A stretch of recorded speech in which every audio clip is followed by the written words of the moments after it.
హన్మకొండ జిల్లాలోని గ్రేటర్ వరంగల్ పరిధిలో కాంగ్రెస్ ప్రభుత్వం వచ్చాక తొలిసారిగా దాదాపు 276 కోట్లతో అభివృద్ధి పనులలో భాగంగా కాకతీయ యూనివర్సిటీలో కేహబ్, సమ్మక్క మహిళా వసతి గృహం, పివి నరసింహారావు విజ్ఞాన కేంద్రంతో పాటుగా సమయ్యనగర్ జంక్షన్ వద్ద పలు అభివృద్ధి పనులకు శంకుస్థాపన చేశారు.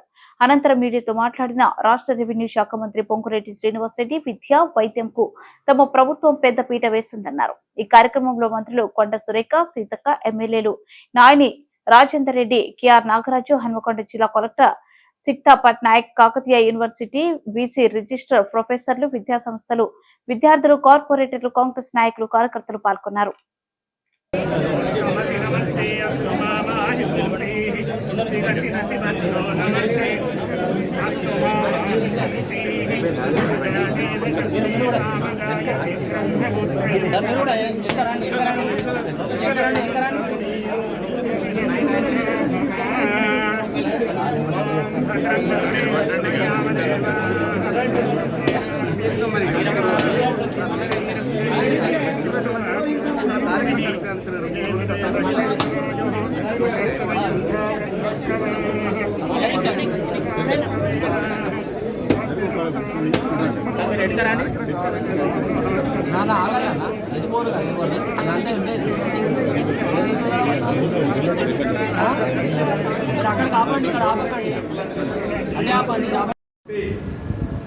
వారి కష్ట ఫలితంగా వచ్చిన రాష్ట్రాన్ని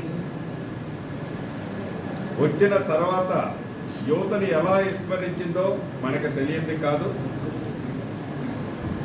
ఈ ఇందిరమ్మ రాజ్యం మీ దీవెనలతో వచ్చిన తర్వాత మొదటి సంవత్సరంలోనే 2 లక్షల ఉద్యోగాలు ఏవైతే ఖాళీగా ఉన్నాయో, గడిచిన 10 సంవత్సరాల నుంచి ఫిల్ చేయకుండా ఉంచారో ఆ 2 లక్షల ఉద్యోగాలని భర్తీ మొదటి సంవత్సరంలోనే చేస్తామని చెప్పింది ఇందిరమ్మ రాజ్యం. దాంట్లో భాగంగా ఇప్పటికే అంటే 70వ రోజు నాటికి సుమారు 31,000 ఉద్యోగాలు ఇచ్చిన ఘనత ఈ రాష్ట్ర ప్రభుత్వానికి, ఇందిరమ్మ ప్రభుత్వానికి. అంతేకాదు టీఎస్పీఎస్సీ ద్వారా గతంలో ఏవైతే అక్రమాలు, క్వశ్చన్ పేపర్లు ఏ రకంగా అంగడిలో జిరాక్స్ సెంటర్లో మార్కెట్లో పెట్టి అమ్మారో అటువంటి పరిస్థితిని ప్రక్షాళన చేసి ఈనాడు టీఎస్పీఎస్సీలో అర్హులైన వారు, అనుభవజ్ఞులు, నిస్వార్థంగా ప్రజలకు సేవ చేసే టీంని నియమించి ఇప్పటికే గ్రూప్ 1 నుంచి గ్రూప్ 4 వరకు అనేక నోటిఫికేషన్లు ఇవ్వటం జరిగింది.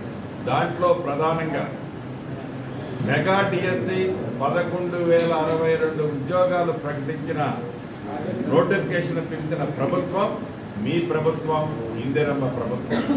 ఎందుకంత స్పెసిఫిక్గా చెప్తున్నాను అంటే, యువతని గత ప్రభుత్వం విస్మరిస్తే, నిరుద్యోగులని విస్మరిస్తే, వారి తల్లిదండ్రుల ఉసురు గత ప్రభుత్వం తీసుకుంటే, ఈ ప్రభుత్వం చిత్తశుద్ధితో ఇచ్చిన మాట ప్రకారం 2 లక్షల ఉద్యోగాలు భర్తీ చేస్తామని చెప్పిన దాంట్లో భాగంగా ఇందాకనే యూనివర్సిటీలో అనేక మంది మా తమ్ముళ్ళు, చెల్లెళ్ళు కొన్ని రిప్రజెంటేషన్లు ఇచ్చారు. దాంట్లో వారి రెగ్యులైజేషన్ గురించి, వారి ఉద్యోగుల భద్రత గురించి చాలా అడగటం జరిగింది.